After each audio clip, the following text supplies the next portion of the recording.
Greetings everyone and welcome. I'm your host Captain Rye, and today's video comes to us courtesy of Derp Cargo Ship. And Derp is playing in the Tier 5 premium Russian battleship, the October Revolution, here in World of Warships.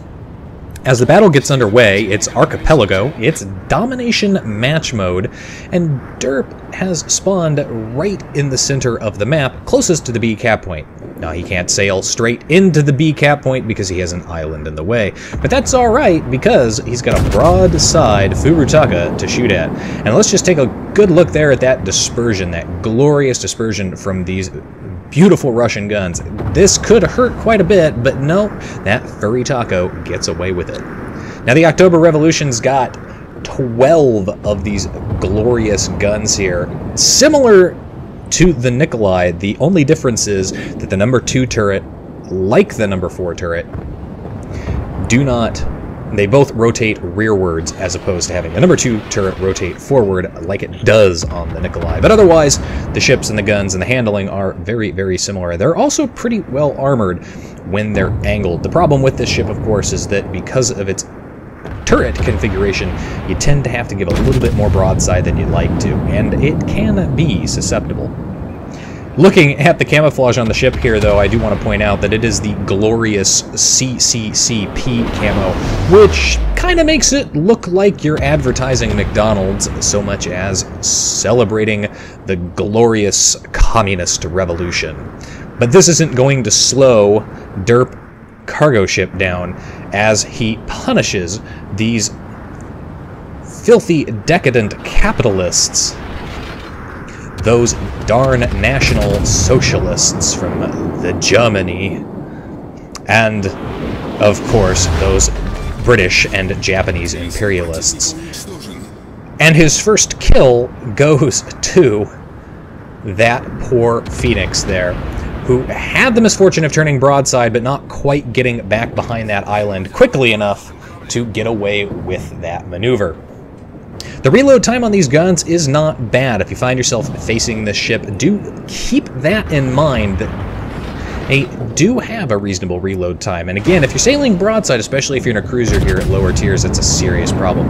Takes shots off glorious broadside right at that Isakaze, and if those had all hit, that Isakaze would be dead. Unfortunately, they sailed just a little too far over the top there, and that Isakaze is going to deck it out with the enemy Isakaze, or with the friendly Isakaze there.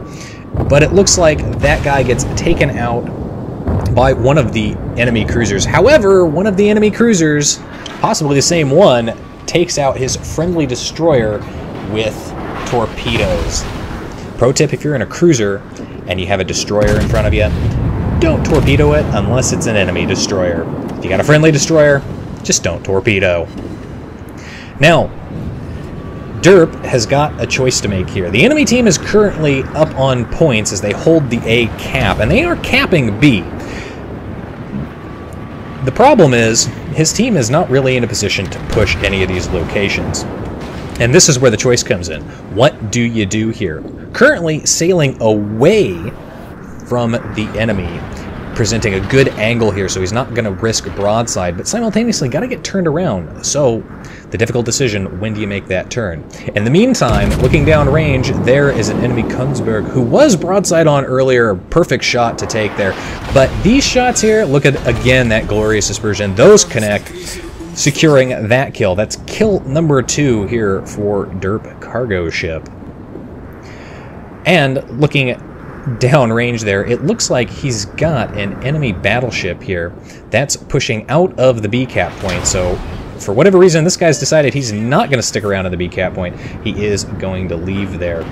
And this is good for Derp because it means the enemy team is not going to cap it and gain more points. Now, they have managed to take the points lead, but just barely. You can see there only a 20 points difference, and that's because they still don't have a cap point. However, they have stopped the enemy team at the A cap point. There is a friendly battleship who's in there, preventing the enemy team from gaining those points. This is going to let Derp simply pick and choose his targets. Now, he's focusing a lot of his attention onto this battleship here, but I'd like to draw attention to the cruiser back behind him. That's a light cruiser. That's a British light cruiser. And these guns will absolutely wreck that light cruiser from pretty much any angle you shoot it at, especially if you're firing the armor piercing into the bow there. It's just going to go right through and penetrate. But look here, it looks like the carrier is going to connect a torpedo there, and of course that battleship was on fire, so he's definitely had to hit his R key there to repair. Enemy team takes the lead once again, and now Derp can finally focus on this Danae. And what does they say, sailing broadside onto a battleship? That's a paddling. Well, that is definitely a paddling. Didn't quite get the kill on him, but definitely 3 overpins and a citadel pretty much left him a one-shot kill for literally anybody, provided that RNGs didn't troll you. Now, at this point, the enemy team is once again up on points, again because they hold that cap. What you need to do if you find yourself down at this lower tier, especially if you're in a very well armored and reasonably considered OP ship like the October Revolution, is you got to get yourself turned around a little bit sooner so that you can get going towards these cap points. And it's important that you do that simply because you can't let the enemy team afford to get that points lead.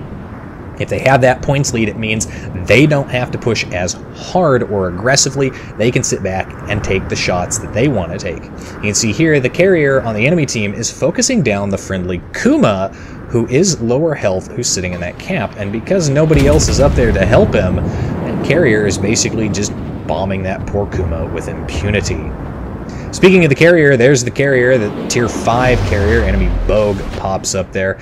Shots out at the enemy Texas there, but the Texas does manage to avoid taking any meaningful damage from those shots, which is a little bit of a shame considering how much health that guy has at this point. It would have been nice to secure that kill and take his guns out of the game, especially because it's the Texas and its anti-aircraft is particularly good. Enemy destroyer pops up here in the B cap point, and the enemy has captured the B cap point.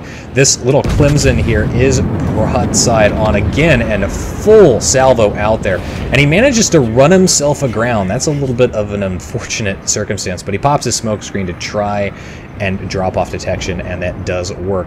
Unfortunately, in the process of trying to get a full broadside on that Clemson, Derp almost manages to beach himself, and thanks to the other ships and the enemy team actually having some semblance of cooperation with each other, the enemy team is way up on points here. In fact, they've managed to get Derp's team down to 125 points while they are up almost at the 500 range, and that's solely because they've got the cap point, and Derp's team has just not secured a cap yet, which is, again, a very important thing to think about, something that you have to remember to do, even if you're in a slow battleship, to constantly be moving towards the front line, to be moving towards those caps. You got to push up, and you have to support your cruisers, you have to support your destroyers, or you're going to end up in a situation where the enemy team, well, they're just going to have that massive points lead. And again, because they have that massive points lead, plus 2 caps, these enemy battleships don't even need to be pushing forward anymore. They could just let that Clemson do his job in the smokescreen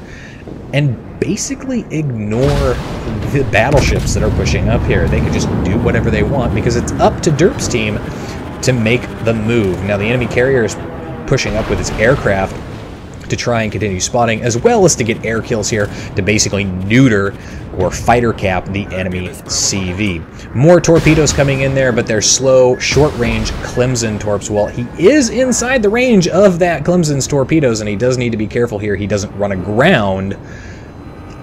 Fortunately, changing directions is going to be enough, but he does have the problem that this is an enemy Furutaka. And the Furutaka, well, he's got a lot of torpedo tubes himself, one on each side, but as he turns broadside, probably to get torpedoes away there, he meets his timely, very timely in there. So Derp cargo ship with the October Revolution, of course, giving it to the decadent Japanese imperialists. And turning in hard because, well, if a Japanese cruiser turns broadside on, you pretty much know what he's up to. dodging those torpedoes just barely. And it's going to be important that he dodges that torpedo there, because look where that carrier is. That carrier does not have far to go. And look how many enemy ships are left alive. There's a 4v4, but of course the enemy team still in the lead. So Derp's pushing in here into the B cap point, and this is probably the best thing that he could do at this point, because he's got to get in there and he's got to stop the enemy from gaining these points somehow. Preferably, if he can, finish off this battleship and then capture the B cap point and gain those points for his team. But he's got to be careful that Clemson is still there. Clemson has torpedo tubes on both sides, and again, while they may only be 4 to 6 kilometer torpedoes, they're still 4 to 6 kilometer torpedoes, so you got to be careful there. But fortunately, if the Clemson's any kind of good player, he hasn't launched torpedoes because his friendly Iron Duke is pushing up, and that Iron Duke is actually firing armor piercing, which I'm not entirely sure I would be doing in an Iron Duke at this kind of range, especially not against an October Revolution who's bow tanking against you. Speaking of bow tanking, the Iron Duke does not have the best armor from the stern, so the armor piercing from the October Revolution manages to punch right through and finishes that guy off. So now it's a 4 versus 3. But it's not really 4 versus 3. You can see that South Carolina that's just popped up there. Yeah, that South Carolina is completely AFK. He's not moving, he's just sitting there. His guns are pointed, indicating that he hasn't DC'd, he has disconnected from the game, he hasn't dropped back to port. He is just quite literally sitting there in the middle of the open with his guns randomly pointed in some direction. The Derp cargo ship has a more serious problem at this point. The enemy carrier, that Bogue, is going to try and drop torpedoes on him, and given how much space he's got to work with here, he's probably going to be able to do it. He does get 3 out of the 6 torpedo bombers away here. October Revolution, not the best anti-aircraft defense. Fortunately, for whatever reason, those aircraft were somewhat panicked, and the torpedo spread was not as close together as it could have been, or should have been, and this is what saves our hero from taking even more damage and potentially dying here, given how much health he has left. The good news is he's got a repair available. Hit that T key, get that health back. He can't recover too much health, but just enough that he could potentially survive another bombing or another torpedo. Now, friendly Nicholas is pushing up here. I don't know why this Nicholas is not pushing in and dealing with that Clemson, because the Nicholas has definitely got the advantage against that destroyer. Additionally, if he push up there, he could spot that carrier, potentially get torpedoes off into that smoke screen. That's what I would have done if I was in the Nicholas's position. But no, our hero, Derp cargo ship, is going to push up, and he is going to deal the death blow, if at all possible, to get around there. We know that carrier is still there based on the fact that he's launching airplanes from out of the smoke. We know he's in the smoke screen. But he's got this problem here, and that's this Clemson. This Clemson is basically closing in for a last-ditch effort, a suicide run. And if the Clemson is successful, that could be a serious problem, as his team still has the points advantage. Torpedoes coming in there, cross drop from the carrier. Can he dodge him? Yeah, nice wide spread there. Hits him right in the center. Pops his repair, his damage control, as soon as he can to control the flooding, but he's got another problem. He's got the dive bombers in on him as well. There's the carrier, has popped up. He's bow on here, but look at this. Watch these shots just go right through that. Not quite there quick enough, though, to secure the kill for him, as the friendly team manages to roll around back behind him. Now, something I do want to point out with the Clemson kill, which was a close quarters expert from the look of it, also earned Derp cargo ship his Kraken Unleashed. The question is, can he secure a 6th kill? Nothing like a little farming and kill damage on somebody who is being AFK. And again, he is absolutely AFK, and a nice juicy citadel there to end the battle. 6 kills in that game, 128,000 damage in a tier 5 maximum battle. Bit dicey there at the beginning with the enemy team having such a commanding lead, and then they just fell apart. Confederate close quarters in a tier 5 battleship, especially a Russian one, always funny to see. Dreadnought, very, very well played there. quick timing on those keys. Kraken Unleashed and High Caliber. 4 Citadels in that game total. And 14 aircraft shot down with a Tier 5 battleship. A Tier 5 Russian battleship of all things. And of course, with something like that, you would expect to see top of the team for XP earned at over 2,100 base XP. The next nearest guy is actually that Nicholas, all the way down there at 1,300 base XP. And that South Carolina, well, he apparently logged on long enough to move, point his guns in a direction, and then just left. Bogue, though, did an excellent job in that game at 1,000 base XP and a Tier 5 carrier on a loss. Always important to note that. Anyway, that's it for today's video, folks. If you like the video, hit that like button, hit the subscribe button, leave a comment down below. If you'd like to get semi-regular channel news and updates, you can do so by following me on Facebook. If you'd like to help support me and the channel, you can do so by becoming my supporter on Patreon.